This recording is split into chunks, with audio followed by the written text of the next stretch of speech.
take another few seconds to let the waiting room empty and everybody to find a seat.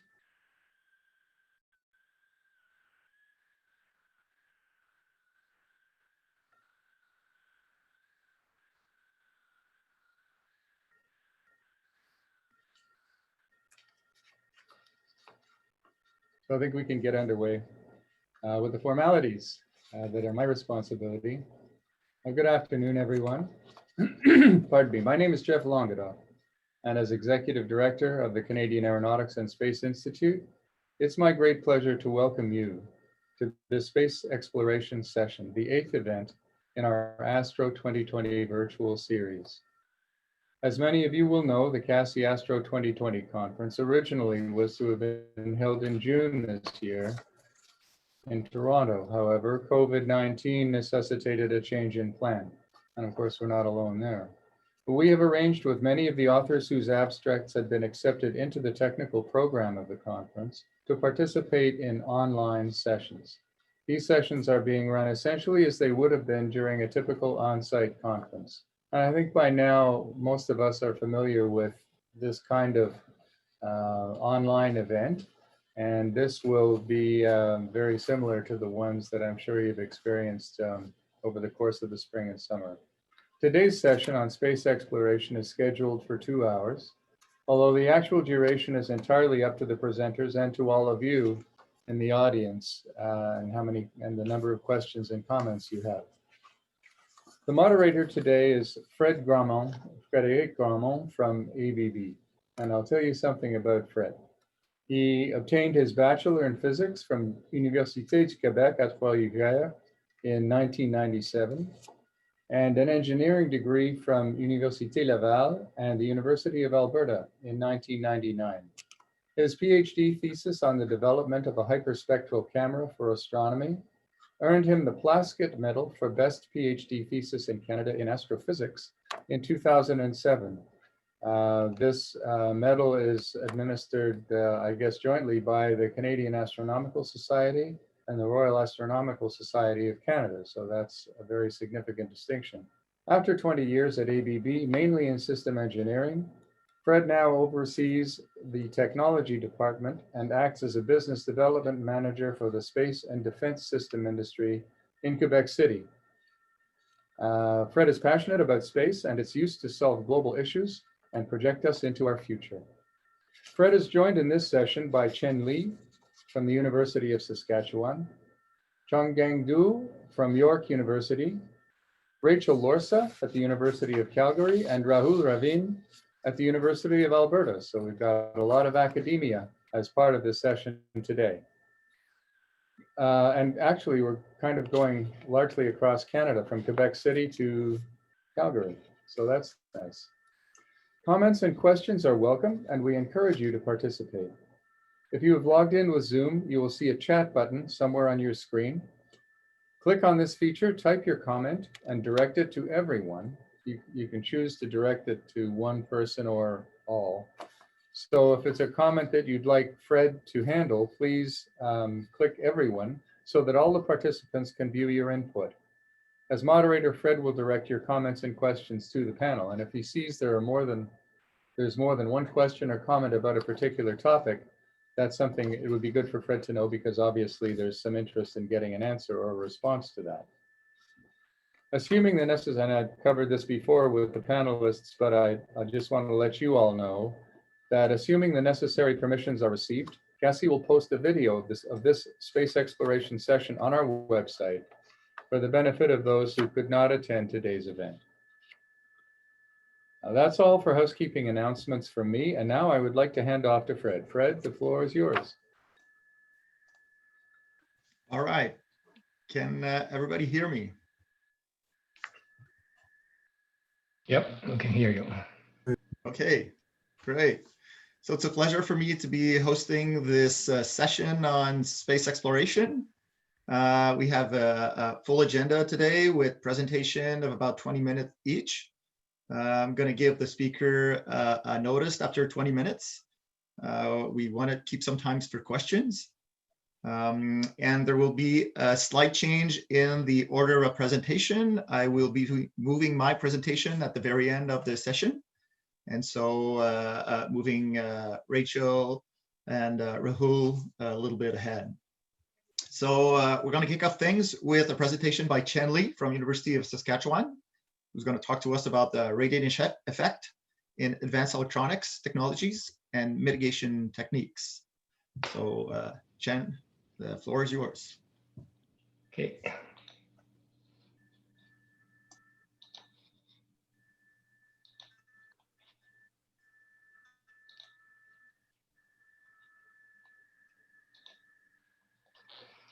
Okay.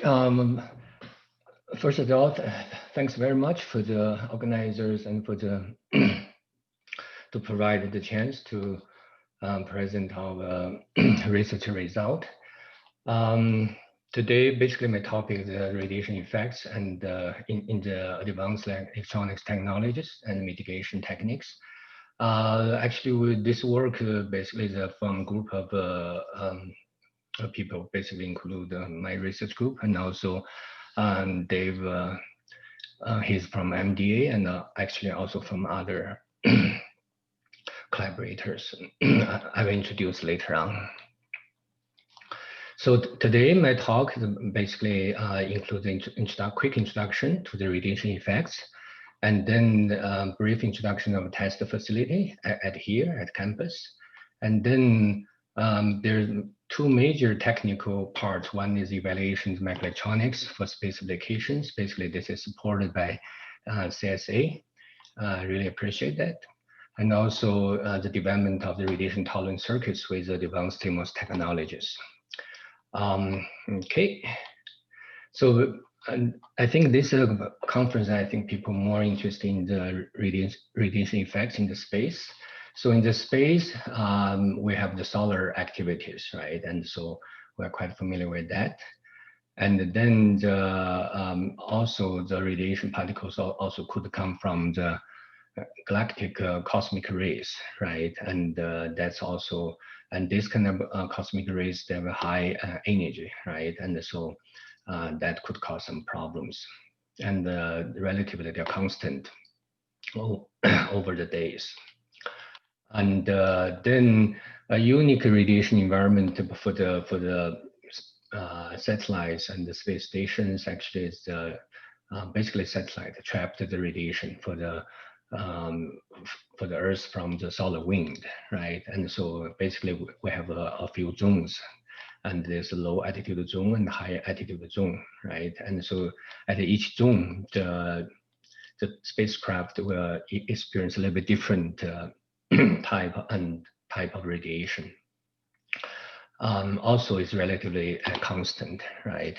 And at the same time, also those spacecraft experience photons like X-rays and the infrared, radio, solar photon, and a whole bunch of spectrum, right?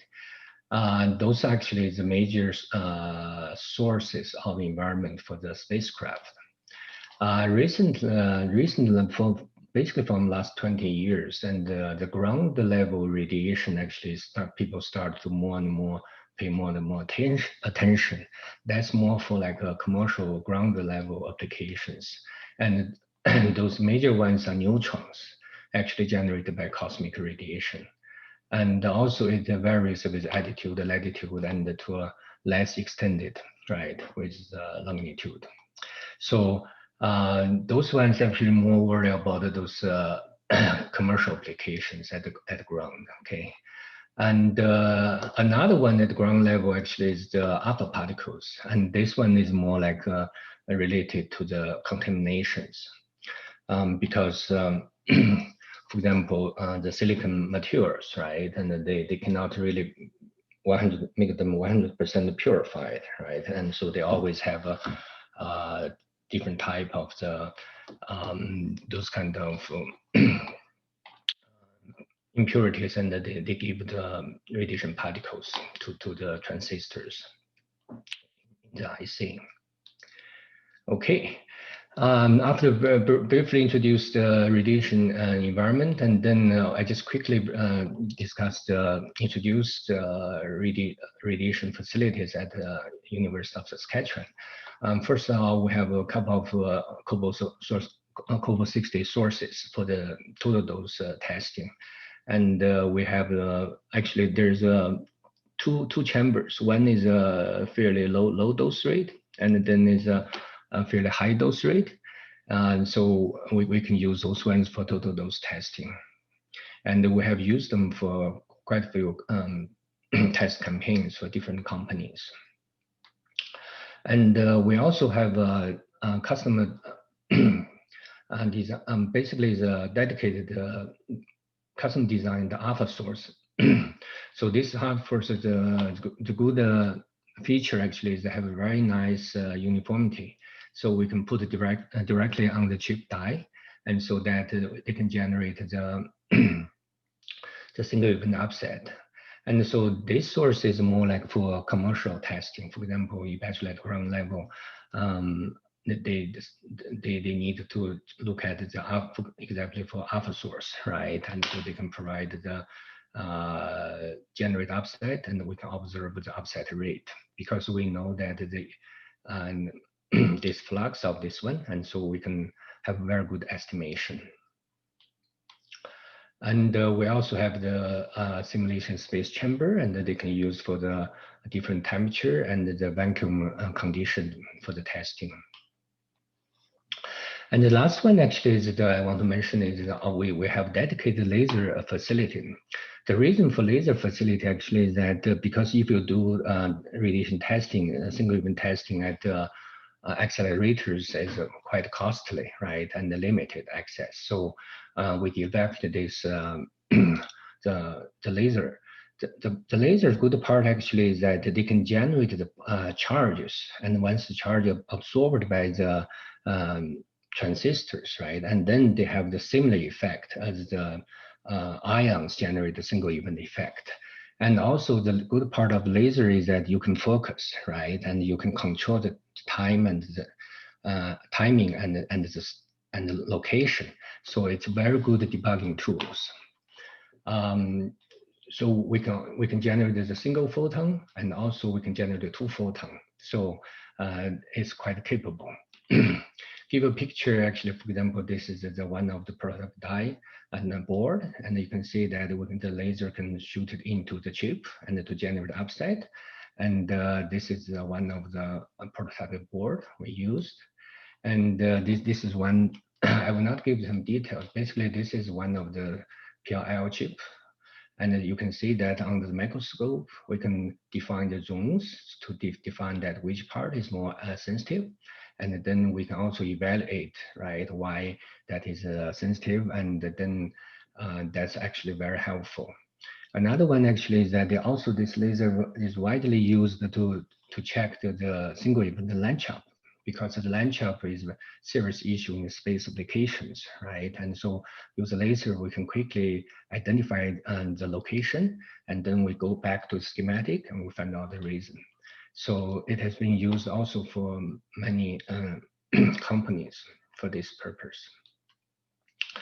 Okay, and the next part actually is we did quite a lot of test campaign for this to evaluate the mechatronics for space applications, and our major collaborators is MDA. So I think Dave is also here, and we were fortunately actually we were supported by the CSA by the FAST program, and we really appreciate that. And also some support from NSERC and the CMC. CMC provided the test chip and all the tools for the analysis. And first off, for example, with the cobalt-60 chambers, right, we evaluate quite a number of the voltage regulators and the references. And here those just some of the examples. And we evaluated that how good they are and if they could be used for space applications. And those results actually is published at the NSRAC data radiation data workshop in those years. And I just want to mention one, actually, this is one of the voltage references. It's a floating gate, high precision, low noise voltage reference. And you can see that during the radiation, this is voltage output, and this is actually the total dose amount. You can see that the voltage drop linearly with the total dose absorbed. So because it's actually, this one is quite linear. This is tested with cobalt 60, and this one is tested with a proton at the TRIUMPH. And you see that it show up, it's very linear relationship. And we published a paper on that. And also later on, in our campus, we have this CubeSat team. It's also supported by CSA. Actually, that's a great project. And they adopted this device as one of their major payload for the CubeSat. And I think the CubeSat should be ready next year sometime. Okay, so another one actually is we also evaluate a lot of different type of the GPU processors. The reason actually is that nowadays the onboard processing, right, for the satellite and space stations are critical. We want to process data before we send it back to the ground, right? And then we need some really powerful processors. And then this is a motivation that we evaluated quite a few number of the GPUs and the CPUs, like this one from TI and this two are from the NVIDIA. And the result is found out actually that with just a regular aluminum shielding and at least at the space station orbit, actually the upset rate is acceptable for many of the space station orbit. And we also evaluated the IPGA. This actually is the Artura IPGA. The reason is that most of the IPGA evaluated so far is from Xilinx, right? Of course, and then we evaluate the Artura IPGA and see what's their performance. Looks like as a result not bad. And anyway, the result all published at the data workshop at NSRAC. And another one actually, I just quite interesting is the Hall effect sensors. This is also where we work with Dave on this project. The reason actually the Hall effect sensors is used in the Mars Science Lab mission and also proposed for the ESA rovers. And previously they using the heavy ion testing, they found out actually, and they have they characterize that, but they don't know, they cannot find where it really caused those generate those upset. And then we use our pulse laser to determine the location of region-sensitive single-beam effect. And we did find a few quite interesting locations. And also we correlate with the heavy ion data, actually fit quite a while. So from this example, you can tell actually the pulse laser can be very useful in this kind of analysis. Okay, so the next one actually is that another part of the project actually is that we also spend a lot of effort to develop this radiation tolerant circuits, include flip-flops, SRAMs, and CPUs with the 28, actually also 65 and the older technology like 90 and 130 with both bulk and the FDSOI process. Our collaborators from Vanderbilt and Hanyang University, IROC, and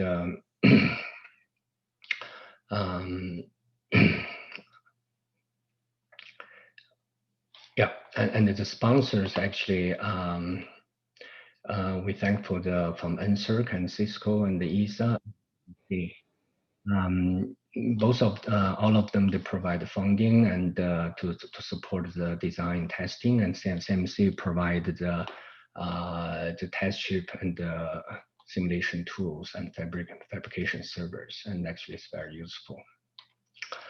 Okay, So basically is that in the radiation environment, right, and the flip-flop, the storage cells are very significant. The error rate could be very high, right?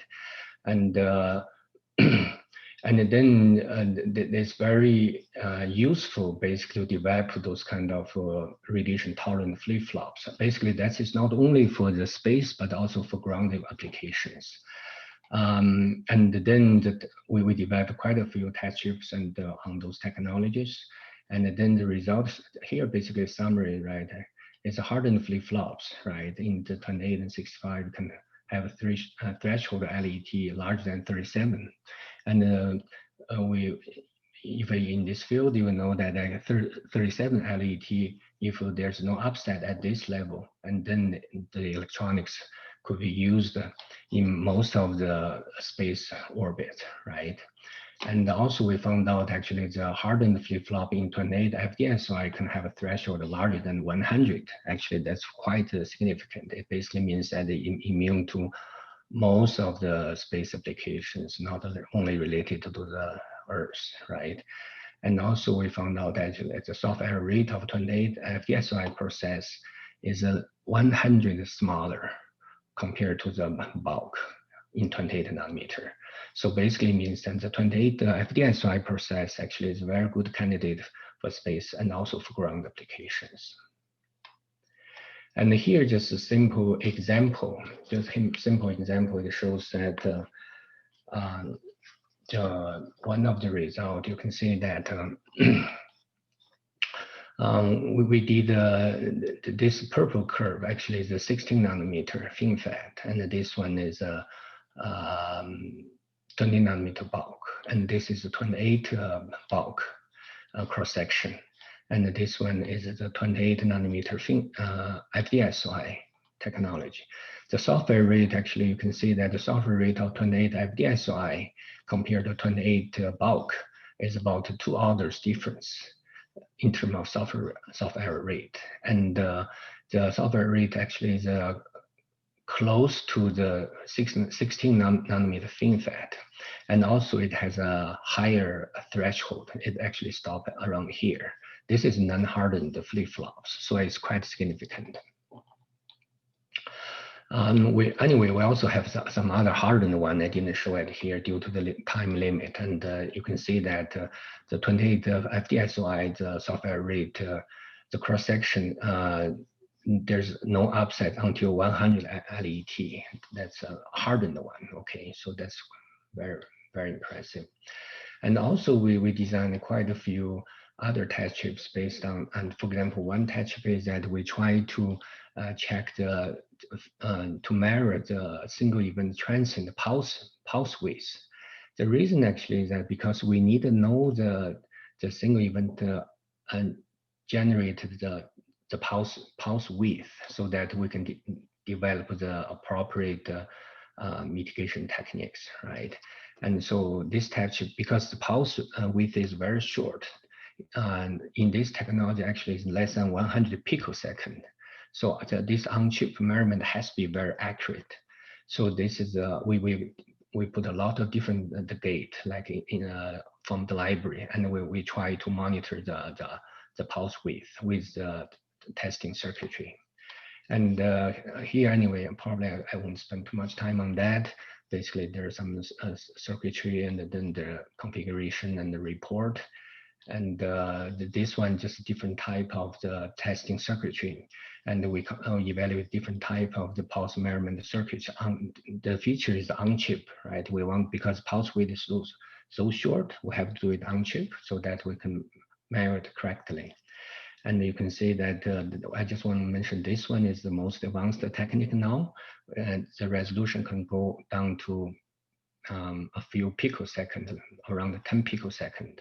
On-chip measurement, so it's quite advanced technology. And then the results showed that actually the pulse width is less than 100 picosecond. And also we learned from the experiment, we found out the soft error from the flip-flops still like much higher than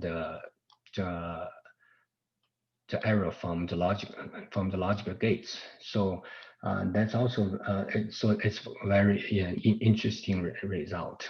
Anyway, those ones are published at the Transaction on Nuclear Science, and if you need more details, can be found there.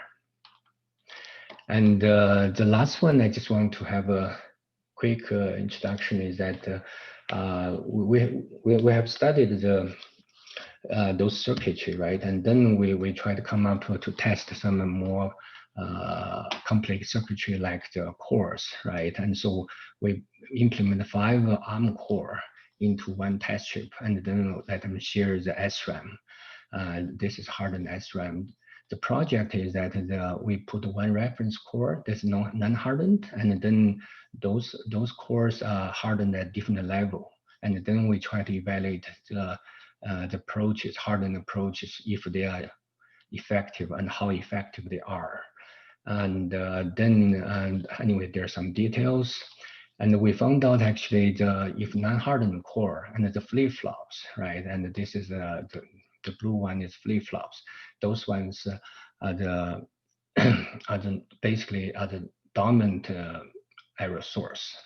And then this is for the reference core, and then for the hardened core, and we found out that then there's some the combinational logic, because your SRAM and flip-flop are hardened, right? And then you combinational logic and your clock tree and the reset tree, and then they start to show more contributions to the overall cross section. So, and this testing is still ongoing because we still have other few cores we need to test them.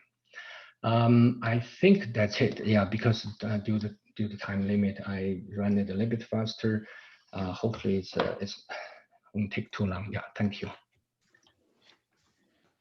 Thank you, Dr. Chen, for the presentation. We have now time for questions. You've been doing pretty good on time. Thank you. Yeah. While people are getting their question up, if they have, did you need to modify the equipment you already have in your lab to do these experiments, or you could just basically use everything as it was already available at the university? More or less, yeah, that's a really good question, actually. More or less, some of them, for example, the Kobo source, 60 source, we just directly use them. This we didn't buy it, actually. It's already there in campus. But some of the tools like laser source, right? And the laser source, we spend a lot of effort on that. We get quite a few 2 or 3 sci-fi funding, so that we modify that when we customize so that it can be used for this dedicated testing. Yeah. Okay. Yeah. Thank you.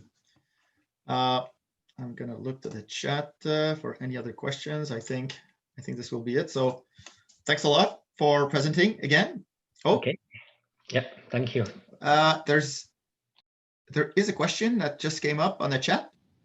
Okay. On the Tigra and Jetson, why was 0.2 aluminum shielding selected, 0.2 inch? And was it a pot shielding? I think generally speaking is that because for space applications, generally speaking, that we will have a kind of a shielding, right? And so the 0.2, I think, is just like a normal common practice for most of the electronics. Yeah, so we use that one as like a baseline. And actually, Dave, I think is also here. He's my collaborator, and if the if we Warren, you are more interested in that, and yeah, we can have some online discussion on that. Thank you. Okay, thanks a lot again for your talk, and we'll move on to the next speaker. Okay. Which will be Chonggang Du from York University in Toronto. And while Chonggang is getting set, he's going to be talking about a dynamic modeling and characterization of the electric solar wind sail.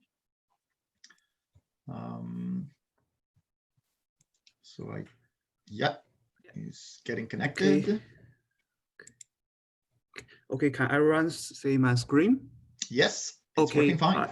Okay, good afternoon, everyone. So it's my pleasure to show my research work about the dynamic modeling and characterization of electric solar wind sail, or you could say this e-sail.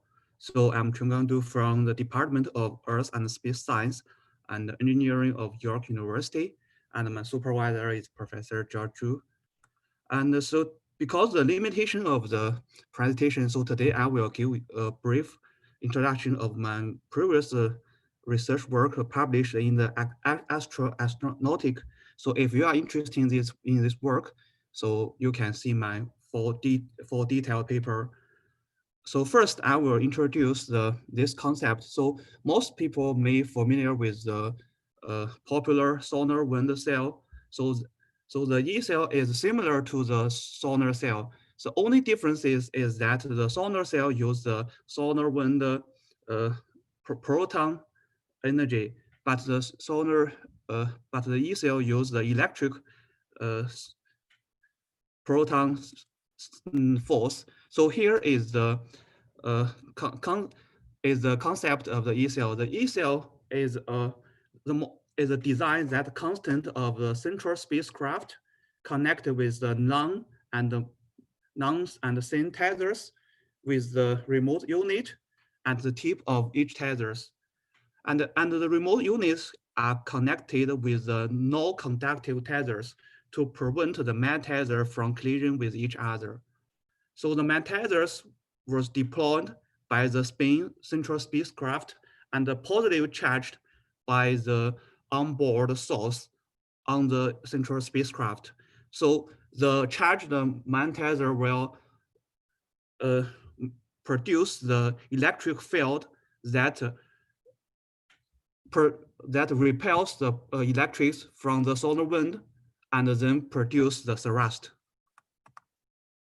Before this, I will because this system we need some justification to define the performance of this system. So here I will briefly introduce the normal vector. The normal vector is that we have the spin plane. You can see here. So all the tethers will spin in the same plane. We call this spin plane, and the normal vector is the vector that are perpendicular to the normal spin plane, and the same angle. The same angle is the angle between the vector of the sun and the central spacecraft vector and the normal vector. And the thrust angle is the total force between the vector before the angle before the total force and the sun spacecraft vector. And the coin angle is that the main tethers out of the spin plane. So here is a modeling of the e-sail.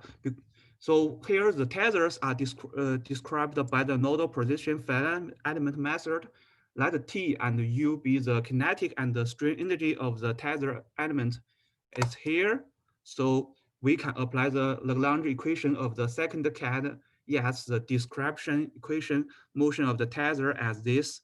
And then we can go to the final equations here. Here we need to mention that this Fg and Ft are the gravity and the thrust force respectively. Because of the limitation of this presentation, the detailed symbol of all the letters here I'm not introduced, but you only need to mention that here we have all the position and the velocity of the tethers information and the thrust force and the gravitation force here. So when we do the simulation, because we can't do this on the space, and also because the large structure, the tether usually will be 10 or 20 kilometers longer. So we can do this on the ground. So the only way for the primary study is to do this by the simulator. So when we do the same, after we build the modeling, we do the simulation, and we found that the tether configuration will change parabolic like this. So first, the T0 is in the same plane, and then before the thrust, the tether will bending, and before the centrifugal force, when we spin the whole system, so the tether will tilt again, but the tether out of the spin plane, and finally the tether will go back to the same plane. So those two figures is the same. The first one is show the different time history of the configuration, and the second one shows the configuration changing in the same figure. You can clearly see that the motion, we call this coil motion, is described by the coil angle in the previous slides. Here we found this phenomenon, and then we try to explain why this coil motion happened. So we do the theoretical analysis for this. Here from a body, from the free body diagram, so we can see the equation of the coil motion is derived from the momentum balance about the central spacecraft. So here we show you the two tethers, because we can't show all tethers here. We show the two single tethers here.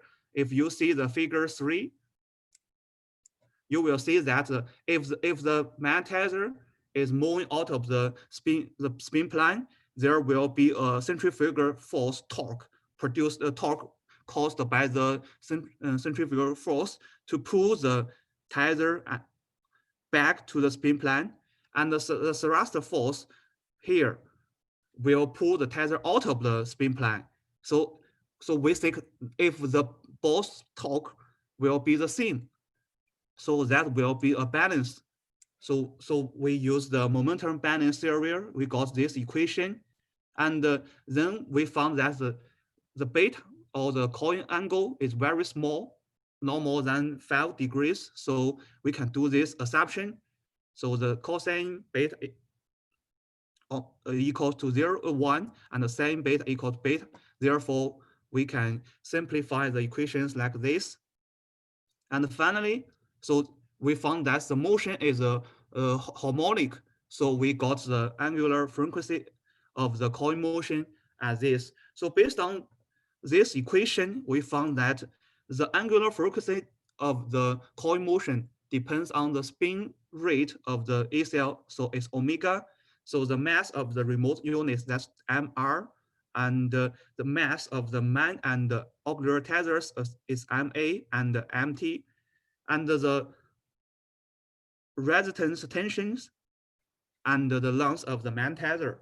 So we can get the conclusion that so the coil motion depends on those parameters, and then we will do the simulation to verify this theoretical part. So here is all the parameter investigation for the simulator. So we have the case A to case F. We change the remote unit's mass from 0.5 to 1.5 kilogram, and the spin rate, initial spin rate of ACL from 0.003 and 0.004. And also the ACL configuration, we have two configurations. That is without the auxiliary tether. That means the main tether is not connected by the non-conductive auxiliary tether. And another configuration is that the main tethers are connected by the auxiliary tether. So first, this is a result of the coil motion of different remote unit masses without and with the auxiliary tether. We can find that, so this is correct for the case A and the case B, because the case A and the case B, so we don't, so the omega is the same. So the difference is mr. And the second one, so you can see because the angular frequency is different, that means the period is different.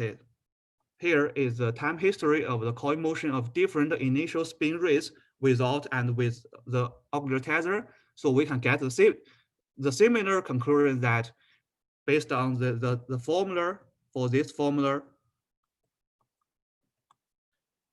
so we can confirm that the theoretical part are correct based on the simulation.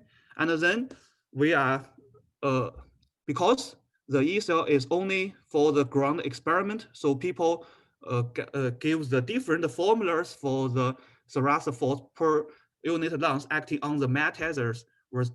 So here we conclude all the three formulas based on from the 2D PIC simulator, the previous one, and then one simplified formula by 2010, and then we got the latest formula from the NASA for key. Here we use key 1, key 2, and key 3 to present the three different magnitude of the thrust. Here key 3 bigger than the key 2, and then key 1 is a smaller list. And then we think about because we can't do the space experiment. If the thrust amplitude is changing, what happened to the performance of the E cell? Is that will influence the performance or not? If it's if it affects the performance, so that means if we change the force, that will change. So what happened? So here we can see that. So the time history of the instrument of the orbital radius of the central spacecraft and the E cell thrust with different coefficients. As we talked previous, the key 3 is bigger one key 2, bigger one key 1. So we can see it makes sense that the increase of the radius, the key 3 is the biggest, and then key 2, key 1, similar to the total thrust. So that makes sense. But interesting is that this, so the history of the sine angle and the thrust angle with different coefficients, you can see this. For the three different thrust magnitude, so the E cell's performance, sine angle and the thrust angle are almost the same. So we can make the conclusion from both the two parts. So the first conclusion is that the unknown mechanical behind the periodic coil motion is revised and verified by the analytic solutions of its frequency is derived and verified by the numerical simulation. That proves our analysis about the coil motion is correct. And the second, if we change the thrust amplitude, its influence on the instrument of the orbital radius of E cell is significant, but less important on the cell and the thrust angles and the E cell speed rate. That's to see that even the thrust magnitude is different, but its performance on the dynamic performance on the E cell, we can ignore that. That means in the future, if people find a more accurate for thrust force formula, this study still makes sense. So thank you. Any question? Thank you for the presentation. Yeah, I think that's, because this presentation is from the more theoretical part, maybe it's hard to understand for the new audience. Yeah, it's a very specialized field. Yeah. I would ask our venture question. Do you know what's the next mission in line that is projected to use the solar sail system? Oh, so based on the research work and read before that, the JAXA will have a next solar wind project in space, maybe the next 2 years. But because the paper is from the last years, I'm not sure that JAXA will still have that plan. Okay. Yeah. Maybe they will have a CubeSat solar wind cell project in the next year. So the paper says that, but I'm not sure they will launch that. So we have a question from Damon Gogol. Thanks for your presentation. I missed the first few slides. Could you explain again how the spacecraft generates the magnetic field, or rather, how the electrons are repelled? Okay, it's not generated the magnetic field, it's generated electric field. So it's like the Coulomb theorem. So it's like two same charged electrons So they will repel each other. So it's not the magnetic field, it's the electric field. Because the magnetizer is a positive charge, so the electric field is a positive charge, right? And the solar wind, we have the positive charge from electrons, so they will repel each other. So it's like the momentum exchange. Thanks. Oh, okay. So it's the positive charge aluminum tether. Yeah, he asked me the question, what is generating the electric field? Yeah. Yeah. Another question? We'll give it a little bit of time. Since you did a good job on the time. Okay, so because it will go to the more mass to, sorry, yeah, it will go to the more mass to thrust ratio by the solar wind cell, and so that's the benefits. And also the configuration is very simple because the tether is very thin and the low weight. Yeah. Sorry, I seem to be having a microphone problem. Can you hear me? I don't know if everyone can hear me. If somebody could, yes, all right. So it's just me that I'm not getting the sound for some reason. So thanks a lot for your presentation, Mr. Du.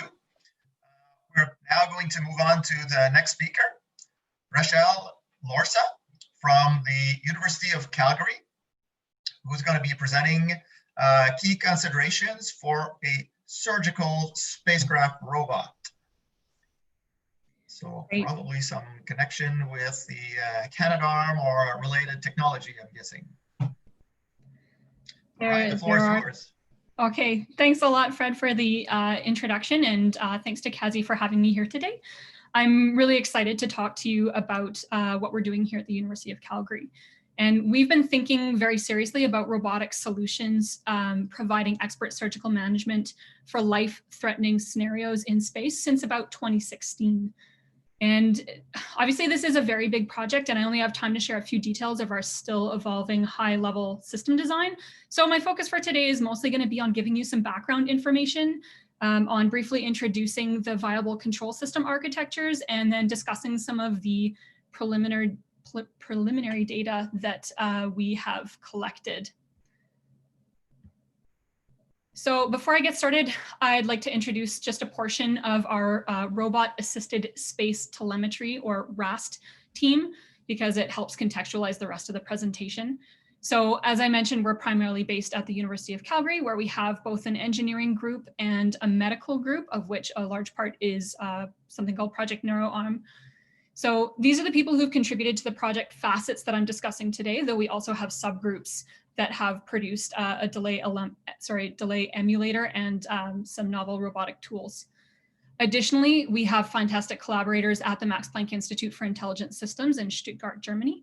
And the tool-tissue interaction experiments that I'll be describing later were completed at Catherine Kuchenbecker's team in the Haptic Intelligence Department. So you may have noticed that our group is centered around something called Project NeuroArm. As Fred had suggested, there is a tie to Canadarm here, and it's not just the name. NeuroArm is a telesurgical robot that was designed and built specifically for neurosurgery in 2007 by MDA. So traditionally, we would call this a master-slave system, but that language isn't appropriate today. So I'll be referring to the operator's console as the leader and the robot as the follower. So now that you've got a bit of an idea of the background that we're coming from robot-assisted minimally invasive surgery and more specifically telesurgery, I'm going to switch gears and talk about medical care in space. So, assuming it would be prudent to consider expanded medical capabilities on the Gateway, what would our options be? Currently, the ISS astronauts rely on just-in-time learning modules and telementoring from Earthbound experts to handle any situations that they aren't trained for. Obviously, every astronaut crew has a dedicated medical specialist, which is called the Chief Medical Officer, or CMO. And some CMOs are doctors or surgeons, but the minimum standard is for them to be trained as paramedics. Depending on the medical procedure, that training might not be sufficient. So we're kind of left relying on a need for a device that any crew member can assist or operate to provide increasingly complex medical care. Telesurgical robots could theoretically fill this need, and there are plenty of examples of such systems here on Earth that are already approved or undergoing approval for clinical use, such as NeuroArm. But what would this system look like when split between Earth, where the expert surgeon is located, and a spacecraft, where the ill or injured astronaut is? So, as I said, this is the question that our robot-assisted space telemetry team has been considering since 2016. Obviously, at the time, we were thinking more about a robot being on the ISS, but the concept is the same for a telesurgical system operating on any spacecraft. There are three main components to any teleoperated system. We have the leader, the follower, and the communication link. So the leader provides an expert surgeon on Earth with a robot command interface, while the follower includes one or more tool and sensor-laden robot arms that interact directly with the patient. This is a bird's eye view of what the system might look like, but there are a number of key considerations that need to be taken into account. So, of course, many of these considerations are centered on the follower's mechanical and electrical design, as well as on the surgeon's interface design. It's going to be important to determine how much the robot arm's mechanical properties will change in microgravity and at what rate, how to keep it permanently deployed so that it's available for emergency situations, and whether this means it needs to be used for something beyond surgery as well. Furthermore, we know there are changes in human anatomies and tissues due to microgravity, but we don't know how this will affect medical procedures. And beyond that, there also needs to be a reliable way of segregating incision sites from the spacecraft environment without impeding vision of the incision site itself. But at this point, the most important consideration for a teleoperated surgical robot on board a spacecraft is, can we even do it? Is it possible to teleoperate over an Earth space communication network? And if so, under what conditions and to what extent? Oh, portion of my slide is not showing here. Well, Table 1 provides a summary of channel characteristics for all links used in Earth space robot arm teleoperation experiments. Obviously, it doesn't include information for the network that would be used for the gateway, but our understanding is that its characteristics would not improve on TDRS, TDRS being the tracking and data relay satellite system that's used for the ISS. And in fact, we'd be looking at a delay more in the range of 7 to 10 seconds round trip, which is quite significant when we're thinking about teleoperation. For the ISS, TDRS gives near full-time coverage with a delay ranging from 3 to 10 seconds, has significant jitter, which is a variation in the latency over time. There are restricted downlink rates and quote unquote frequent loss of signal events. None of these are great for telesurgery, obviously. Thus far, telesurgery on humans has been limited to communication links with 250 millisecond round trip delays, which are substantially smaller, and adequate dedicated bandwidth for surgeons to view videos of high enough quality to properly monitor the surgery's progression. So Dr. Anvari, who is a Canadian whose team has performed the largest number of telesurgeries in the world and of the most complex procedures, he stated during a later experiment that telesurgery with the delays inherent to TDRS is not clinically feasible. However, he was looking at doing surgery on some tissue phantoms. Sorry, not surgery, I meant suturing. And suturing is quite complex. So there could be differences between how difficult it is to suture something versus some type of simpler procedure that might be percutaneous. So the complexity of the procedure is going to factor into whether or not we can do this as well. But what Dr. Anvari said is in line with DLR recommendations, which are shown in table 2 here.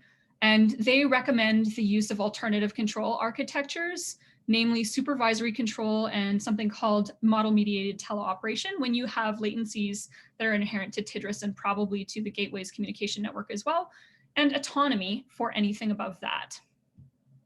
Oh, there it is. So more recently, the DLR has actually become enamored with another teleoperation architecture called the time domain passivity approach, or TDPA. And while we have about 60 plus years of research on time delayed teleoperation, despite this, there are only 3 control architectures that have been applied successfully when delays exceed 1 second, and that's supervisory control, model-mediated teleoperation, and more recently, as I said, TDPA. So the first 2 approaches are based on the premise of minimizing the amount of information that is transmitted across the delayed communication link, either by only sending commands and by relying on the follower to autonomously carry them out, or by periodically updating a model at the leader, while the follower again is relied on to autonomously reproduce high-level commands. So TDPA is a little bit different in that it essentially monitors the delay and injects damping into the system when passivity restrictions required for stability are violated, but it is not yet apparent how useful this approach will be for longer delays, such as the 7 to 10 seconds we might expect for the gateway. So regardless of which of these control architectures we're looking at employing, in all likelihood, some autonomy will be required at the follower.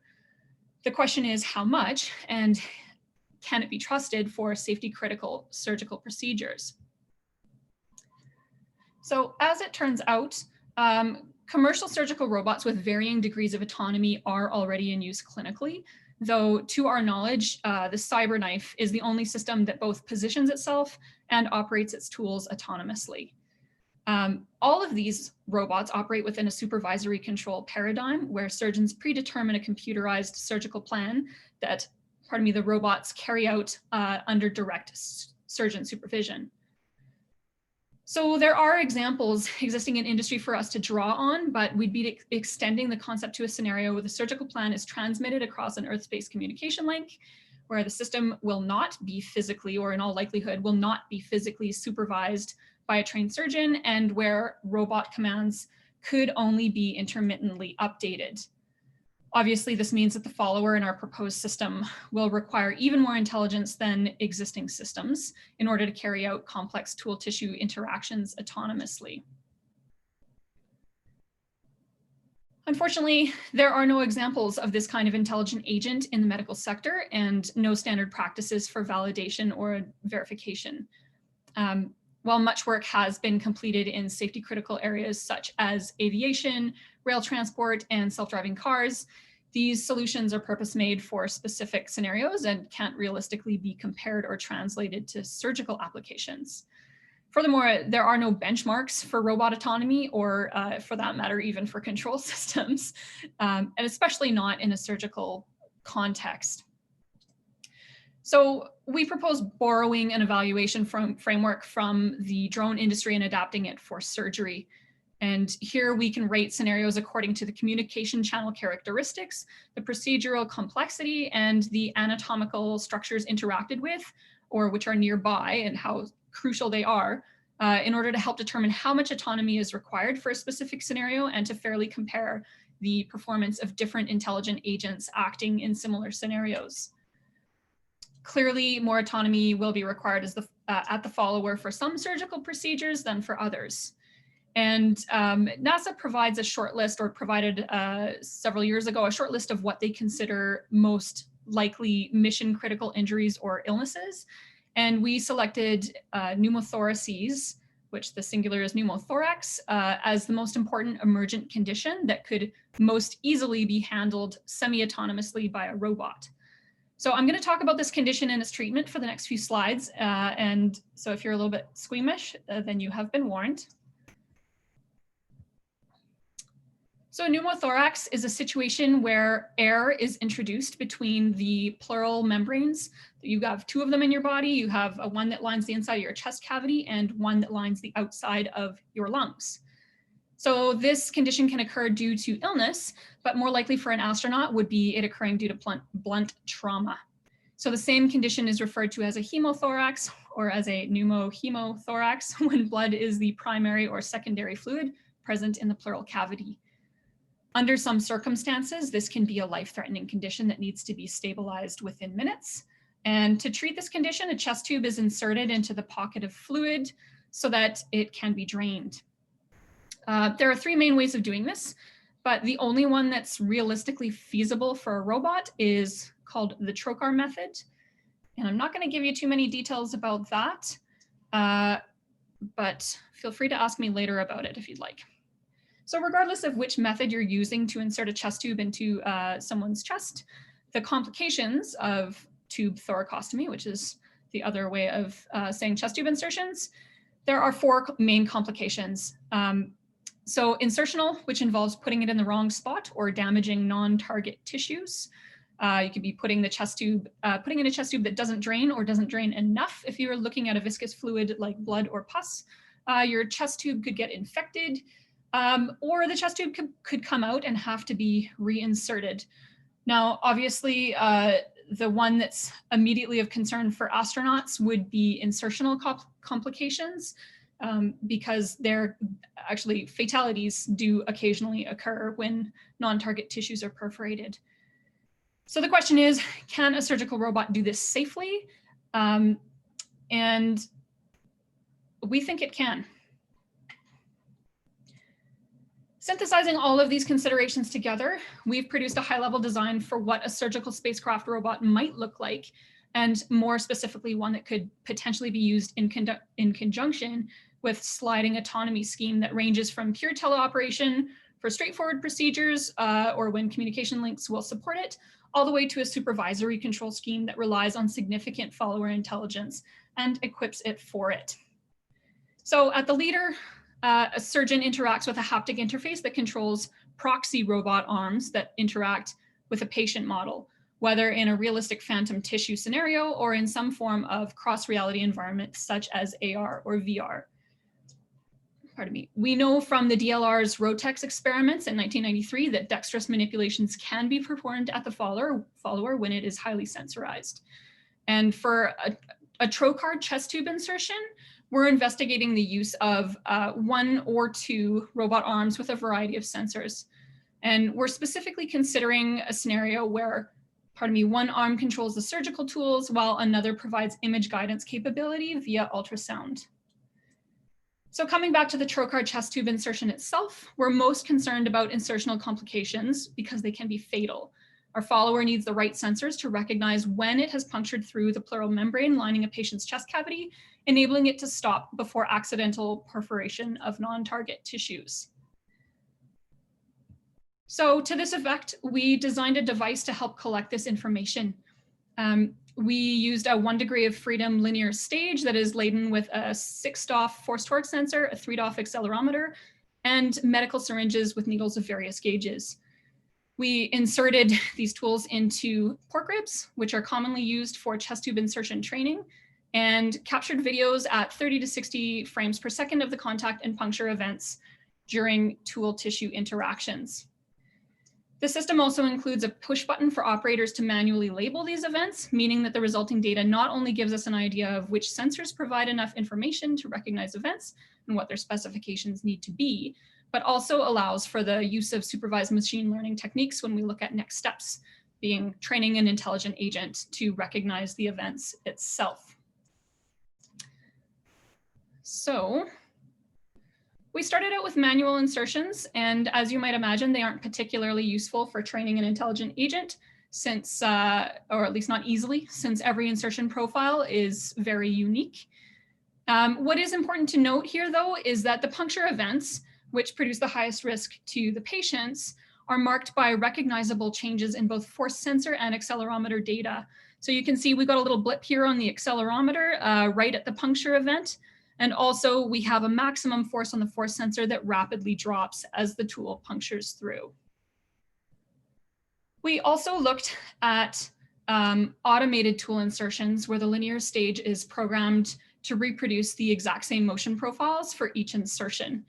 And here you can see representative results for some of our auto trials, which produce a very similar profile in the force information during insertion.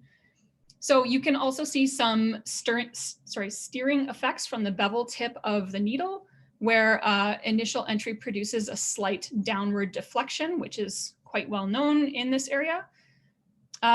Unfortunately, we found that puncture events don't always produce a significant response from the accelerometer, which has led us to current evaluation of optical fibers as a more reliable, redundant indicator.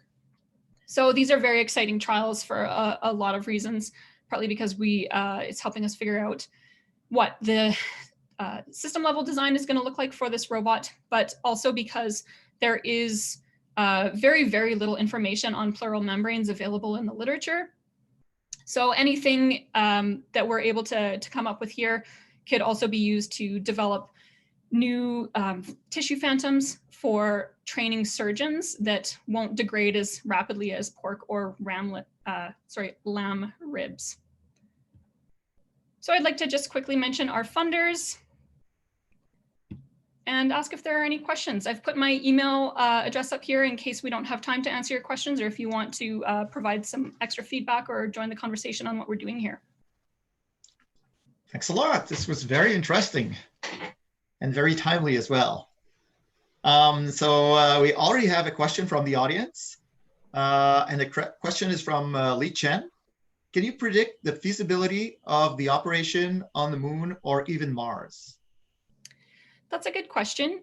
And at this point, I don't want to say that we've given up on teleoperation, but it seems very likely that a supervisory control paradigm is going to be the only thing that can get around things like loss of signal events. So whether we have an extreme time delay like what we have on Mars or not, we do need a lot of autonomy at the robot itself.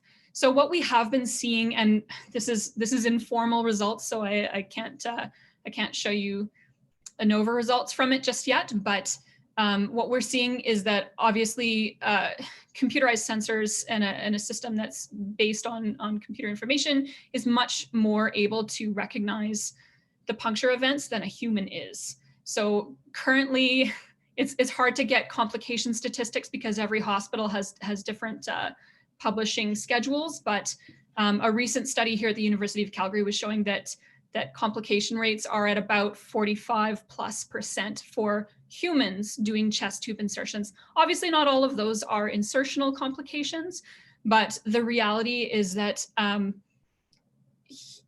computer can beat a human in terms of their sensitivity of recognizing when a puncture has occurred. So in all likelihood, if we can automate it here, then for sure we could do it on Mars. While we're waiting for any other questions, I know the astronauts are going through a very strict, quarantine period before they get into space, but presumably through food or any other material that they bring, they could develop sicknesses of all kind. I'm not so familiar with the kind of non-expected conditions that they have seen over the years in the ISS or others that they had to deal with. Well, and that's something that it's actually quite difficult to find information on. Obviously, NASA did a lot of risk assessments before sending people up to the ISS, and they had arranged a list of things that they expected might happen, everything from skin rashes, which were considered, a level 1 risk where it can either be managed in place or you don't have to necessarily deal with it for a few months. You can wait for the astronaut to come back, all the way up to those level 4 mission critical events. And they overestimated, or it would appear that they overestimated the risk inherent according to how many of these level 4 incidents or how many of any of these incidences would occur per number of person hours in space. So, I mean, that's good. We've done really, really well with the ISS, but we just have no idea how that's going to extend to something like the Gateway. And obviously there are going to be fewer person hours on the Gateway because it's not going to be permanently staffed. But the reality is we just don't know yet. Very interesting. So I don't see any other question in the chat box. I think we're going to move on to our next speaker. Thanks again for this very interesting presentation, Rachael.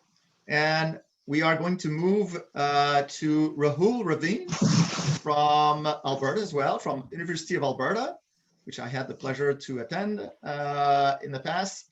And we're going to hear about determining response difference to microgravity in male and female bioengineering cartilage tissues. For those who just joined the group, because I've seen some people joining in, we did move my presentation until the very end. So this is the one before last presentation. So Rahul, the floor is yours. All right, can everyone see my screen? Can everyone, yes, can you hear me? Yeah, we can see and hear you well. Perfect. All right, I'll get started. So hello everyone, my name is Rahul Ravin and I am very excited to present the work I've been doing for the CanRGX Canadian Reduced Gravity Experiment Design Challenge.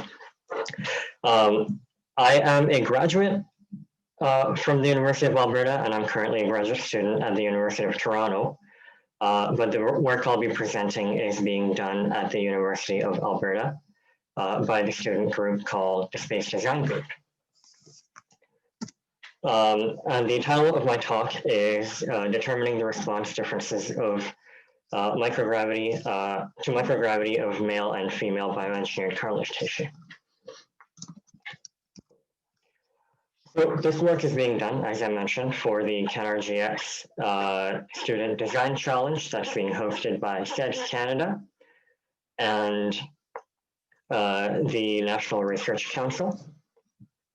So I'll get right into it. What are we doing and why are we doing it?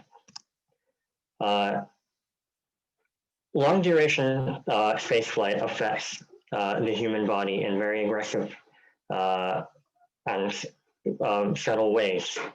You can see vision changes, bone loss, muscular atrophy, and osteoarthritis. And our research is focused on osteoarthritis.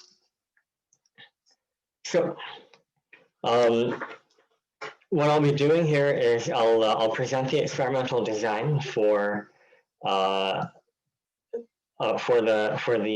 research that we are planning to conduct for CanRGX. And this presentation will mostly be a background and the experimental design for the experiment that we're working on. So osteoarthritis is a degenerative disease that affects cartilage. And cartilage is essentially tissue that exists in your bone joints, and it essentially functions as a bearing surface that allows load to transmit through the joint, while also permitting articulation of the joint. Osteoarthritis is a degeneration of this cartilage, so it causes bone-to-bone contact, and that's not good for the body. It'll cause pain and joint stiffness to those who suffer from it.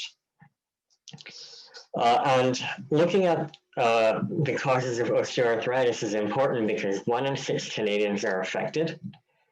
And there is a very odd pattern that of those who suffer from it, 2/3 are female. Existing osteoarthritis research is conducted by subjecting cartilage cells to unloading or simulated microgravity. And in our research, we're going to focus on knee osteoarthritis by using cartilage cells taken from the knee. So I'll look at the experimental background. And we're not going to dive too deep into the weeds here, but it's important to understand this, to understand the experiments. So we know from literature that osteoarthritis is caused by something called chondrocyte hypertrophy. Chondrocytes are these cells that live in your cartilage that that essentially maintain cartilage. It removes old cartilage cells and regenerates fresh cartilage cells. And chondrocytes respond to metabolites that are produced by other tissues. And these metabolites are chemical messengers that are produced in response to an environmental variable. Some of the, so we know from earlier studies that unloading produces very specific metabolites that cause chondrocyte hypertrophy. And this mechanism weakens cartilage cells and causes osteoarthritis. While the research has established what these metabolites are, we don't know exactly how this causes the difference in susceptibility to OA between males and females. And so our research will look at why there's a difference between males and females in terms of osteoarthritis, and see if there's and open a pathway to developing drugs to help treat osteoarthritis, which brings me to my hypothesis. We hypothesize that there will be a larger increase in the metabolite, which is called NADPH oxidase 4 in females versus males. And this is the metabolite that, that signals unloading. And we suspect that this will help explain a greater production of this metabolite will help explain why females are more susceptible to osteoarthritis. And as I mentioned before, this research can open doors to developing, to uncovering drug targetable pathways for better treatment of osteoarthritis. So in the past, research into cell unloading is done with rotating wall bioreactors, which are a rotating reactor that causes cells to tumble inside them, subjecting them to a random gravity vector, the net effect of which is a zero gravity vector. This is not true microgravity, it's a zero gravity simulation. Our experiment is novel because we propose to use bioengineered cartilage tissue and subject it to microgravity using an aircraft, the NRC's Falcon 20, to simulate microgravity and study the effects of cell unloading. So everyone's familiar with the microgravity profile. The Falcon 20 gives us about 20 to 25 seconds of microgravity, which we predict will be sufficient time for the cells to generate, to express genes that show unloading. Research in the lab has shown us that these metabolites are produced on a second-to-second time scale. So we are looking for a 60-second microgravity exposure in order to produce sufficient metabolites that can be detected. So next I'll show you our experiment setup. So this is one unit. Our experiment setup consists of 3 syringes connected by tubes and a 3-way valve. Syringe 1 contains the tissue sample as well as a mesh screen to prevent the tissue sample from being sucked into the tubes. The sample will be immersed in a nutrient solution that will keep its metabolism going, keep the cells alive and healthy during transport and during the experiment. The other two syringes contain preservative. So syringe 2 contains a stabilizer called RNA-later, and syringe 3 contains a protease inhibitor pill. And I'll explain what these do in the next slide, or in 2 slides. And here is a render of how our syringes, our experimental apparatus looks like for that one unit. So this is what happens during flight. We start with the sample with the unit on the left. The cartilage sample is alive and healthy inside the nutrient solution. At this point, it's subject to microgravity, where it'll produce the metabolites that signal unloading. And so during the microgravity phase, we are still in this, we're still immersed in nutrients. After the microgravity phase is ended, we dump the nutrient solution and we inject the blue stabilizer into the sample. The stabilizer essentially freezes the sample in time and stops all metabolism, so it preserves the metabolites and any other genes that are expressed during the microgravity phase. And the nutrient solution that's dumped may have also washed away some of these chemicals. So we use the protease inhibitor to preserve those metabolites as well in syringe 3. So our experiment is housed in a Pelican case that fits the payload volume within the Falcon 20 aircraft. What you see on the left is a top-down view of the base plate on our Pelican case. And there is a total of 12 syringe units in the Pelican case. There are 4 sets. 2 sets are male and 2 sets are female. 1 male and female set will be exposed to microgravity for 60 seconds. And the second male and female set will be exposed to microgravity for 120 seconds. And doing so gives us the time dependence of unloading on metabolite production. And it gives us some insight to say that spending more time unloaded will cause more metabolite production. So the next slide, I illustrate this further. The squiggly lines are the parabola cycles that the aircraft goes through, and the lines straighten out for level flight. So as you can see, and the tuning forks at the top are the sample units. As you can see at the beginning, all samples are shown as pink. They're all immersed in nutrient solution, and all samples are exposed to the first parabola. After the first set of parabolas, half the samples are frozen using the stabilizer, while the other half of the samples continue onto the next set of parabolas. Until finally, at the end of the experiment, all samples are frozen in the stabilizer so that the chemistry can be preserved for analysis in the lab.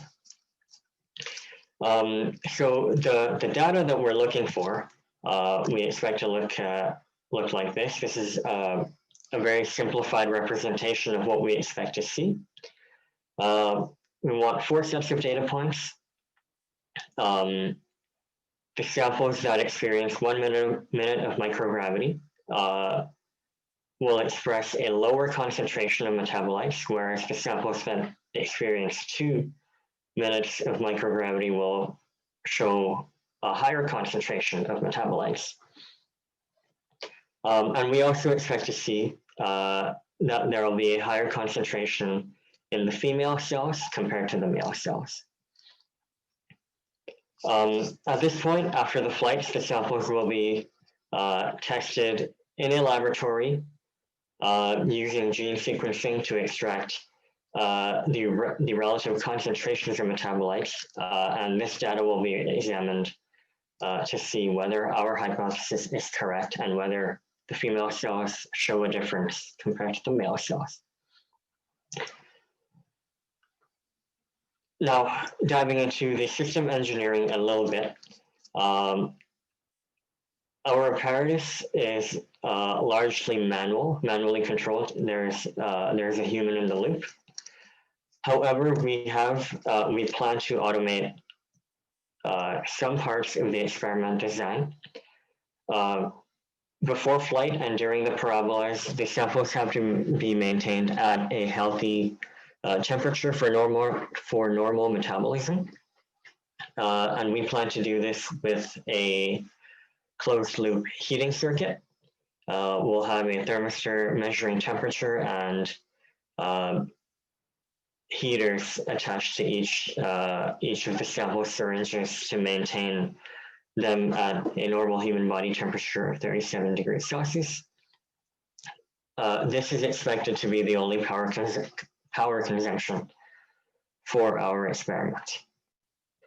We're also planning to have a video camera, if we can package it inside the experiment apparatus to observe the samples floating within their syringes. So our experiment is currently has passed the PDR stage, and we are working on detailed design and putting together hardware to test and mitigate risks. And we do have CDR coming up, and we have our flight campaign planned for the summer of 2021. The pandemic has obviously affected our research quite a bit. However, while the work continues, I'm going to close off by reminding us of why this research is important. Looking at the effect of metabolites on chondrocyte hypertrophy allows us to really understand osteoarthritis from a biochemical standpoint, and it will help us develop drug targetable pathways to develop better treatments for osteoarthritis, both for sufferers on the ground as well as for long duration spaceflight. So that brings me to the end of my talk. I would like to thank SEDS Canada and the NRC for giving us the opportunity to conduct this research and learn about doing biomedical research on a microgravity platform. I'd like to thank the University of Alberta, Dr. Adesida, who is our mentor, the Alco Engineering Garage, and Alberta for their help.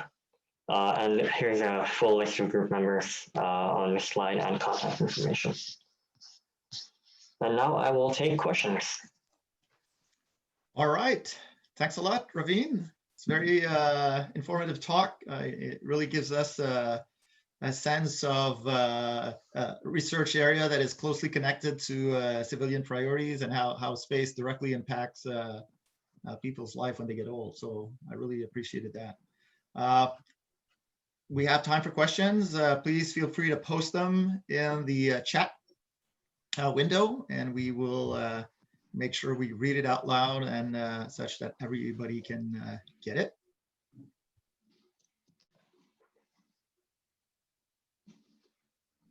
The AlbertaSat group seems to be a pretty active one. I've seen different experiments over the years run by this group. And can you tell us how your experiment interacts with the rest of the Alberta people that are doing microsatellite experiment?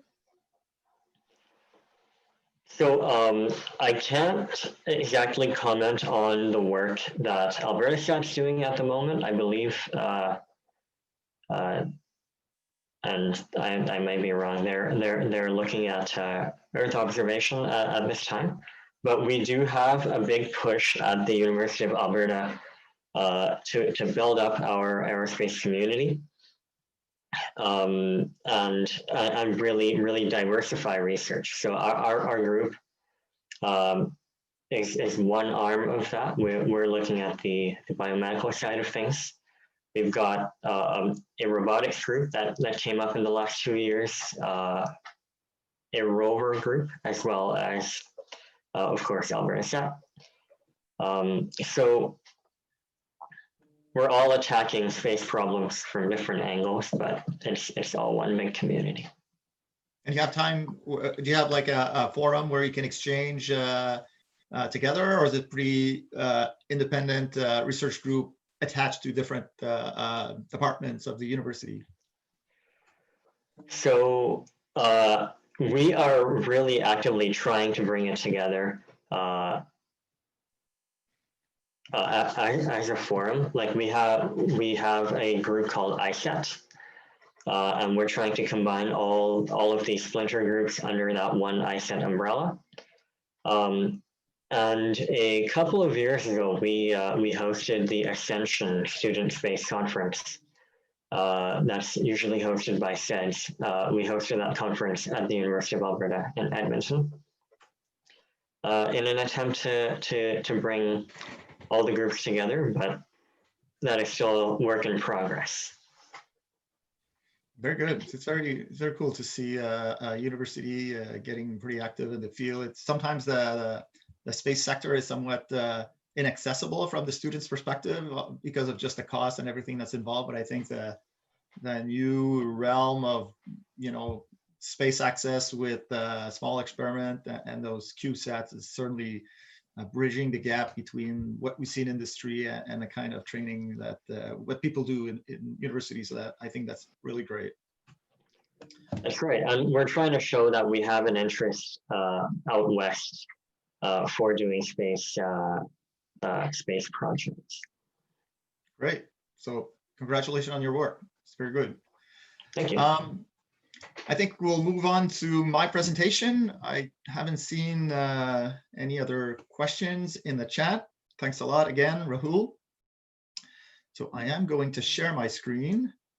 Just a minute. Let's start this and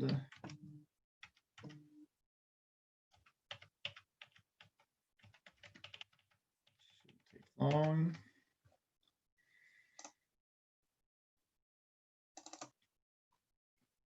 Okay, I'm gonna move my chat window. So can anybody confirm, maybe Todd, through the chat window, if you can see the presentation? Just to make sure that we're good to go. Yes, okay, perfect, thanks.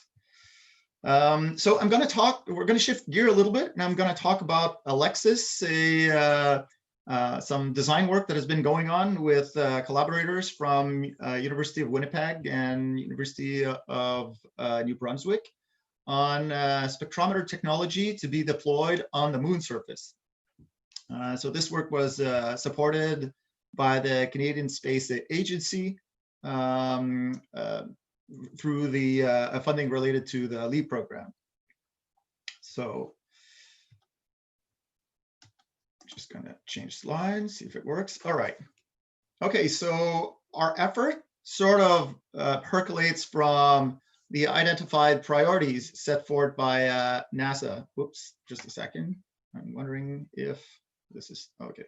Just wanna make sure that you guys are not seeing the top part. So the Lunar Exploration Analysis Group, LEAG, has been extracting knowledge gap from the moon. A lot of the knowledge we have on the moon dates back to the Apollo program. And so there are areas of great interest. For instance, understanding the lunar resource potential for any kind of human presence on the moon, trying to work from what's available there, understand better the lunar environment and its effect on human life, how we would, you know, work on a daily basis on the moon, and understand better how to work and live on the lunar surface. So our collaborator are Edward Clutis from University of Winnipeg and John Spray, formerly with U of New Brunswick, but now with a small company called Hit Dynamics. John Spray is still an associate professor at the University of New Brunswick. So the Canadian team established their own science goal, high-level science goals, which are quite related to the ones already identified by NASA. Understand the composition of the lunar interior, because we think we know quite a bit about the external portion that the Apollo program scratched into, but what about the stuff that's inside, and maybe portion of it that shows somewhere on the lunar surface? Understand the regolith formation and evolution, understand the origin, transport of the position of lunar volatile. That's an important part that we'll talk about, and support the science and engineering needs on the surface of the moon. So from that, they extracted 4 sort of near-term priorities, and our instrumental effort derives from that.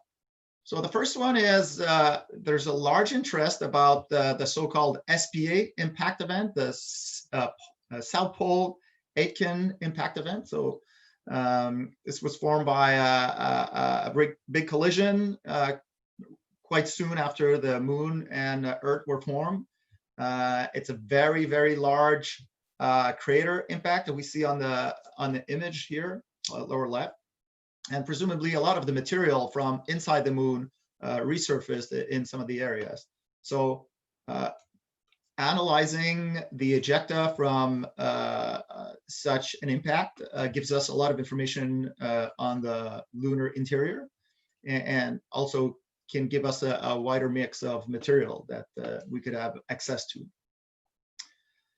The next objective is get a better understanding of the lunar regolith. This is material that is hard to deal with, like a dust, but very sharp one.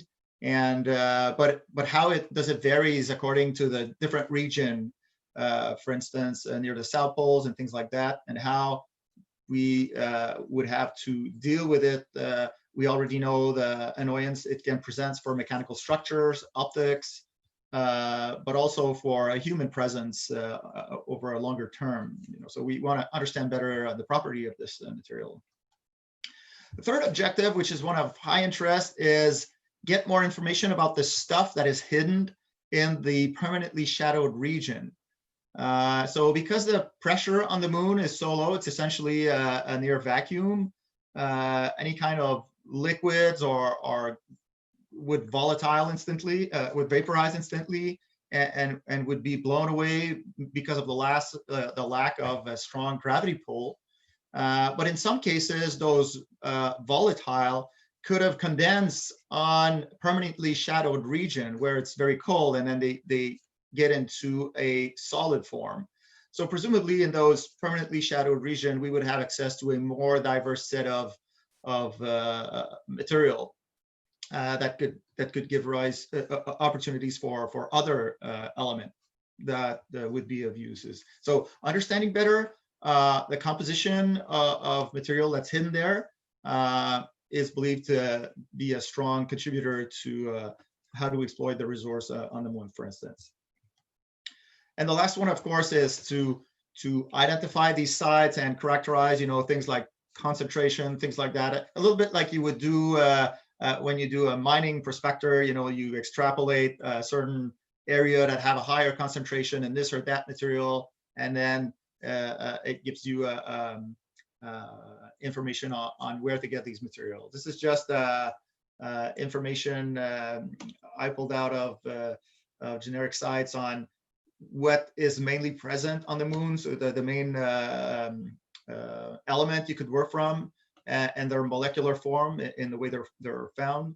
But of course, these knowledge derives from previous science exploration, and so it's very likely that once we push our exploration of the moon, the picture changes a little bit, discovering new stuff that wasn't part of what was analyzed so far. So that's really where we want to explore and know more. So the concept we came with is from infrared spectroscopy. So as you know, spectroscopy is essentially the analog of DNA for biological tissue or cells. Spectroscopy gives you access to the composition of matter, either through reflection spectrum or transmission spectrum, but on a solid materials, it's usually reflection. So our spectrometer concept is trying to cover the whole infrared spectrum, or a very large portion of the infrared spectrum, including some information on the visible side, on the visible domain, and to be able to perform some diverse classifications of very broad set of materials.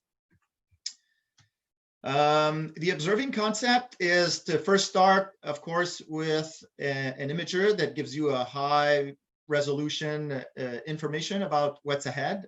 And when you analyze the light, the sunlight, for instance, because in this case, this would be a passive spectrometer, meaning it doesn't necessarily carry its own light source, which requires a lot of power to operate.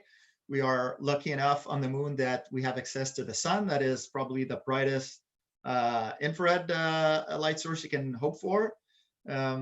So you look at the sun reflected from these sides, but when you subdivide the sun energy into so many wavelengths, you are essentially losing light in those specific bins. So it's not necessarily ideal to try to do high imagery at the same time, because you subdivide the light into too many domain, so to speak. So you will get a higher SNR, a higher spectral quality if you can bin this through somewhat of a monopixel, and also getting detectors that cover a broad spectral range in the infrared. It's much easier if you're a single pixel than if you are an imaging detector, if you try to have an imaging detector. So for this reason, our sensor is basically visible imager, combines a visible imager with a monopixel spectrometer that covers the whole spectral range.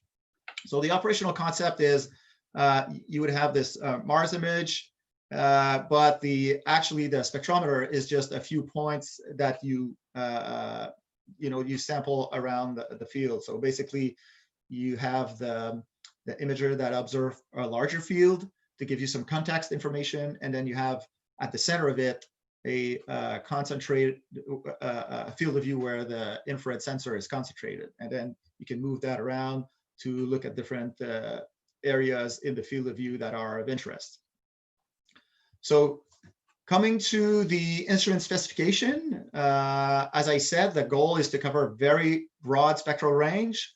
So from the UV 250 nanometers to what's considered long wave infrared or very long wave infrared at 20 microns. So this is fairly long, and it pretty much covers the sort of thermal signature you would get on the moon, which is quite cool.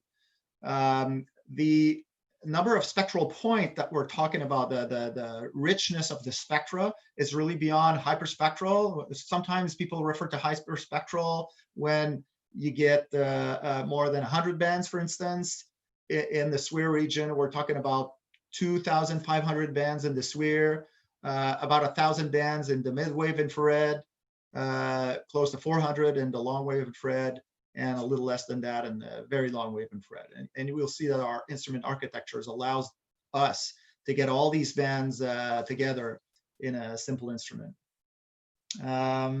The visible camera would be a camera with filters, so essentially taking pictures of the scene in 7 different bands. And from that, we derive the different parameters like SNR, the data rates for the different detectors. And an important point as well is the frequency of the observation. So this assumes a frequency of 1 measurement every second when it's in operating mode. But of course, you can co-add measurement to increase the SNR at every stare that you do on a target. A closer look at the instrument is based on a commercial off-the-shelf or a technology that's derived from a commercial off-the-shelf instrument. The spectrometer core you see here on the left is actually very, very close, if not, almost identical to an instrument that we sell in relatively high volume, more than 1,500 a year, for a lot of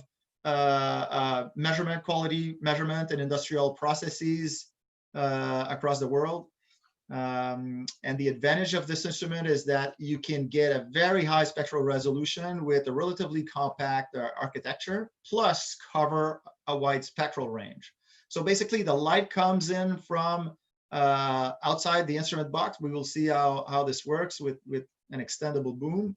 It runs inside our instrument, and then it feeds 4 detectors using dichroids that separates the light spectrally. We can cover with the same input beam. We can feed those 4 detectors, even detectors that would tend to overlap. For instance, our long wave infrared detector overlaps with our very long wave infrared detectors, but because they are in distinct output port, they can overlap spectrally, and they basically get half of the light from the spectrometer. We have a periscope that feeds the system to be able to point in any orientation, and we will see how this portion works. So what you see here on the right image is the extension of that beam that hits 2 mirrors, a parabolic mirror and a flat mirror, then a window to protect the instrument from dust, and 2 mechanisms, a rotation point here and a rotation point here that we will see, that allows this pointing anywhere in front of the rover-based system. This is a view of the instrument and a few of the key technology. So I'm just going to show a short animation of the pointing mechanism. So by doing this rotation, of course, in any orientation, you can point the sky, point the sun for doing calibration, point the ground. And this is the advantage of that system. The deployable boom, depending on the type of rover we would sit on or type of configuration, there's a lot of development that's being done on those rigid deployable boom. Shown on this image is it's a bit like a measuring tape. It's a reel of a material that's pretty rigid that is used to push up a series of cylinders that are magnetized so that when they clip at different extension point to make a rigid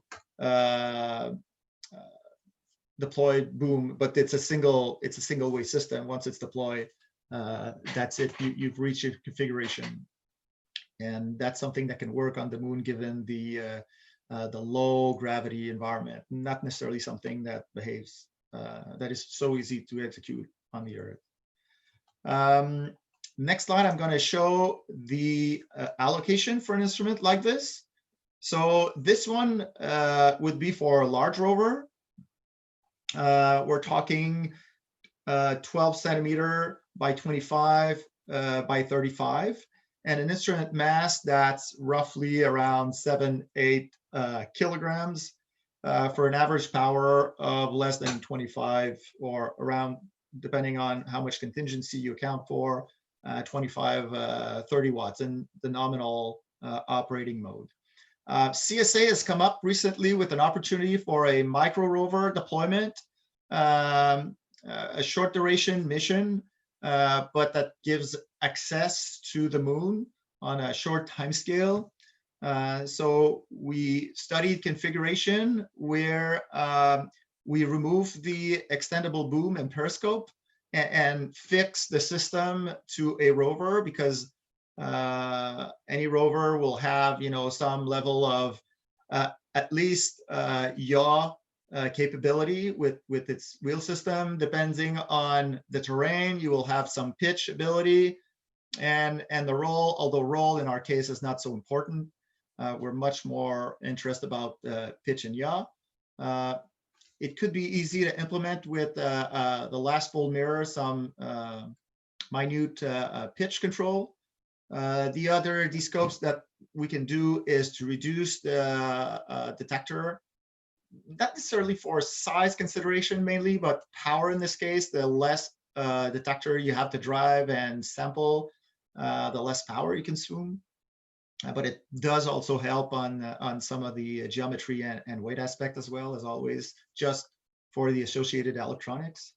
And we would assume that the camera functionality would be covered by the camera of the rover, because any rover that maneuvers in the field will tend to have these forward-looking cameras. So if you can rely on these, you don't necessarily need to carry your own camera. And with that, we can bring the instrument down to less than 3 kilograms, bring the power requirement to about 5 watts or less, depending on which infrared channel you select, and bring the data rate to something that's much more acceptable. So that's pretty much what we're studying right now. The IR spectroscopy, we believe, is very key in supporting human presence on the moon, characterizing in detail its environment, and figuring out, where to look for what, and what, has not been identified that is available out there. The Canadian science community and the Canadian industries are already established leader in the field. Actually, this type of spectrometer is a Canadian signature technology. We have more than 6 similar systems that are operating in orbit, which we contributed to. The spectrometer system is a rugged, large volume commercial derivative. It's being considered for deployment on constellation that would act as an enhanced set of weather satellites, replacing in the long run those geostationary and polar orbiting satellites that we have. So it's something that already has a momentum for deployment in space. And a micro rover version is being considered as we speak for a pathfinder to a more elaborate sensor. So basically, the view towards human presence on the moon, we're sure includes some of these capacities, and we think Canada can be a strong contributor on this front. So that kind of program really fits the Lunar Exploration Acceleration Program. So I'll be glad to take any questions people may have, starting from here. I will not stop sharing if I need to go back on some slide, but I will bring up the comment section. Okay, so I have a few. Slide 14. Can you comment on the impact of these descoping technique to your mission objective? Would the single bandwidth choice be fixed for the entire system lifecycle? Would you have options available, but only a single sensor operating at a time? Okay, that's a good one. I'm gonna come back. Oops, sorry. Previous again. So if we look the differences between yes, it's because there's an animation. So you remember we had these 4 detectors here, and the set of optics that brings it up. On the micro rover version, the beam comes from, it's not easy to see, but this piece of optic actually sends the beam outside of the instrument to a reflector that shoots it forward. Once we reach the instrument section, we would still have the capacity to do to put like a dichroics here and have a second set of detector. So it's relatively easy without affecting too much the instrument size to add like 2 detector to wavelength range. If we go back to this previous slide of all the wavelength range I covered. But adding 2 more brings the necessity maybe to use the second output port of the interferometer, and then it changes the geometry a bit, and we're kind of back to a bit larger system. It would still be an in-between if we were to drop the extendable boom and the periscope to just have a fixed forward-looking without an imaging camera with 4 detector. But on the power side, we could be power hungry. Now, the alternative would be that you run the 4 detector, or you put them on the instrument, but you allocate your observing time on this or that detector, depending on what's of interest in front of you and what spectral range is ideally suited to study that material. So yes, we could have a concept of a much smaller version that has more detector, but the user decides just to maintain a power load that is acceptable. I hope that answers the question. But the version that's being studied here with the allocation is just a single band one. In slide 10, the table shows the parameters of the instrument. One column shows the SNR for each spectrum, and it seems that the numbers are quite different for each spectrum. Why? And does that have a large impact for the results? That's an excellent question as well. I'm just going to move back. One more.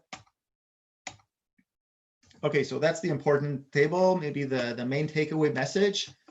Something I didn't mention is a Fourier transform spectrometer usually has a fixed spectral resolution when expressed in wave number. That's the inverse of the wavelength. It's actually in the frequency domain. So it's fixed in the frequency domain, but it varies as a function of wavelength, on the contrary to a dispersive spectrometer.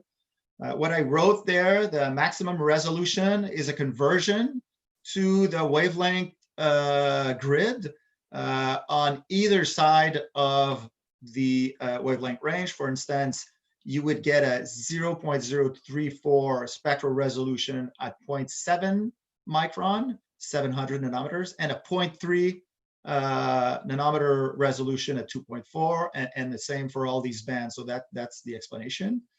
Why I'm talking about this is the SNR is calculated for a spectral resolution that is lower. So it's as if you bin the spectral channels together, and then you get more photons per spectral channel. So that's one case where, say, the user doesn't need such a high spectral resolution. And for instance, if you look at granular materials, sometimes the spectral features are not so striking. So there's no real advantage in going to very high spectral resolution.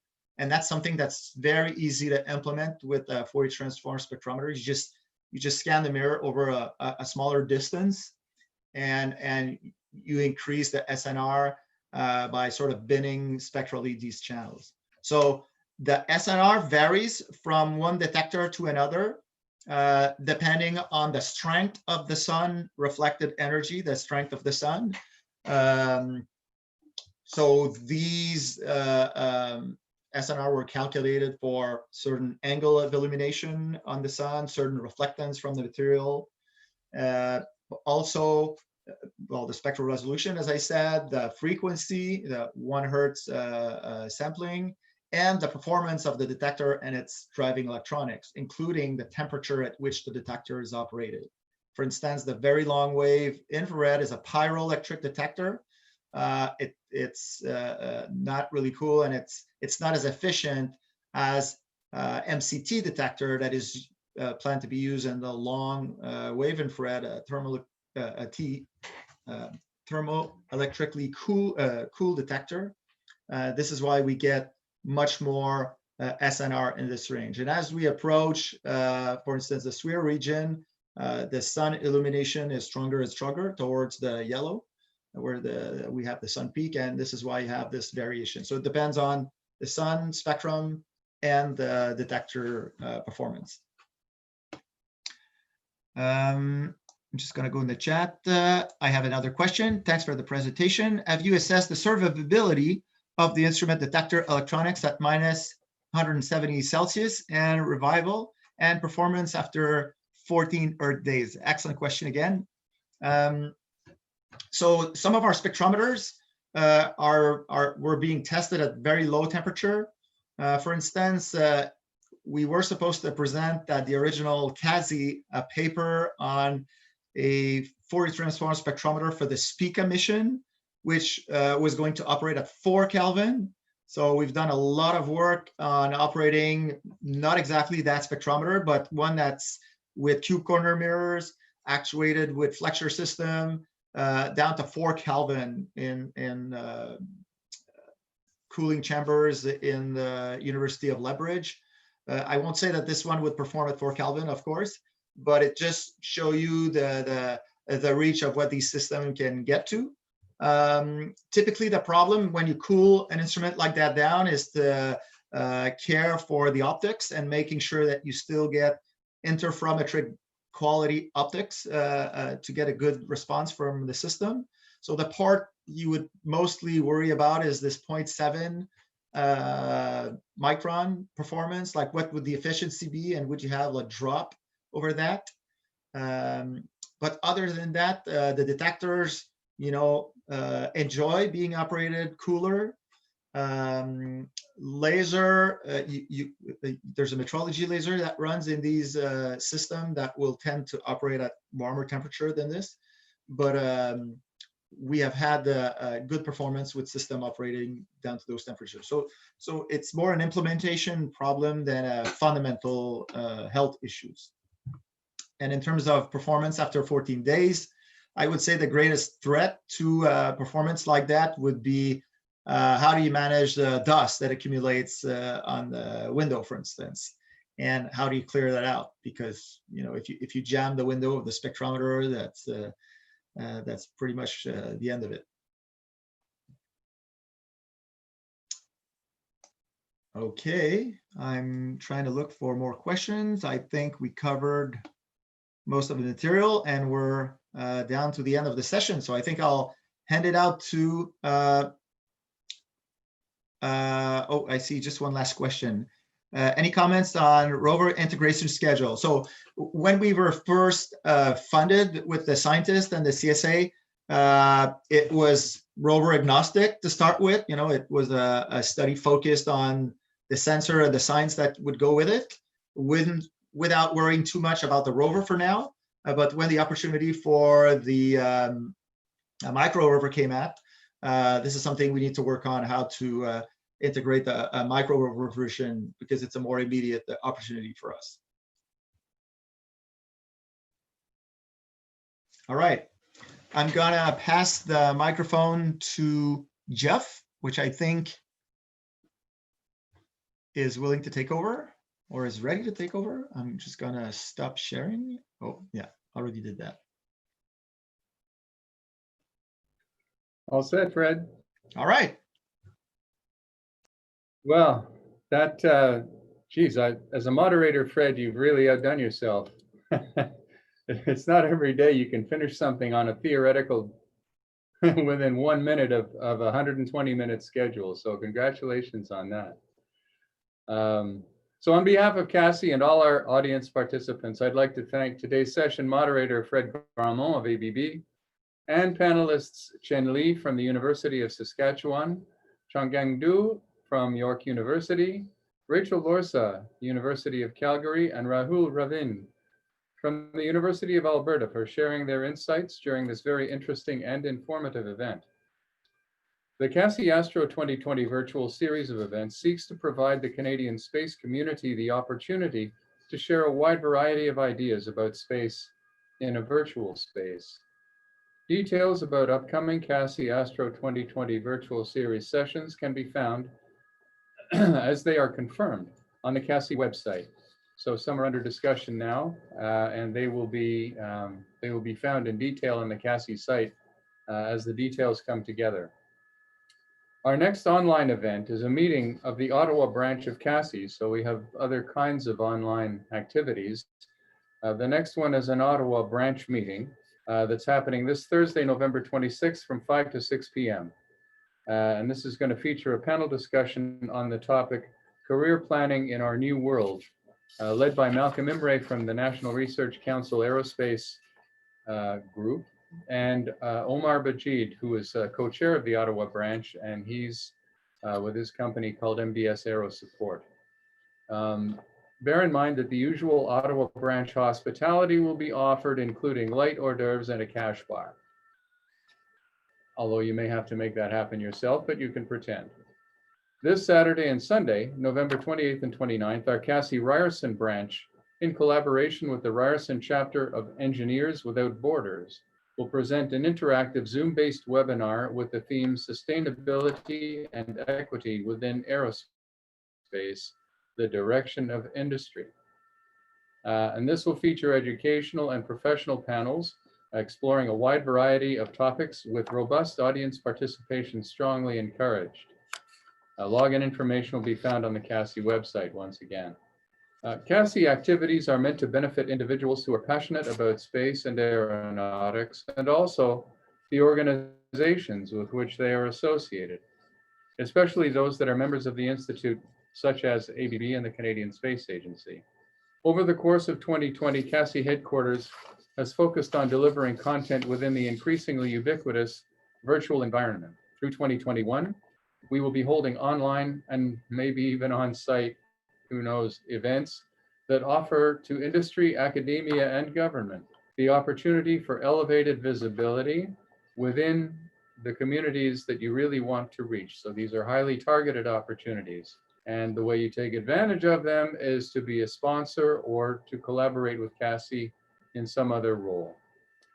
If this is an appealing idea to your organization, I'm very eager to hear from you. So please don't hesitate to get in touch with me and we can talk about particulars of the opportunities that we'll be making available next year.